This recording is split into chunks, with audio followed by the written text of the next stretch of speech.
weird houses, weird situations, the ones that you just scratch your head and you go, how am I going to do this? Carrie will figure this out. Yeah, I'll send it to I Carrie, just had one this week that it's one of those where everybody's like, I don't think we're going to close and we've got a well issue. And, and I didn't know much about this particular issue that was happening, but just, I love digging into it, figuring it out, and not taking that stress to my client until I have the solution. I love this. Yes. Which in my younger years and when you're first starting out, that can be really overwhelming and daunting, and you don't necessarily know what to do. And I think, the experience of 23 years and many, many transactions, I've learned how to do that very successfully, but I do love the complicated ones. That is amazing. And I mean, we probably thrive on that as well, because that's where your expertise shows, and that's where you're able to kind of really, obviously help solve a problem for a client, which is huge. Yeah, because, the client,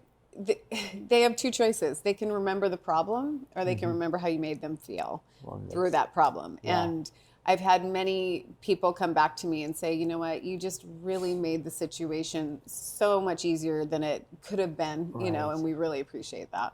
I love that.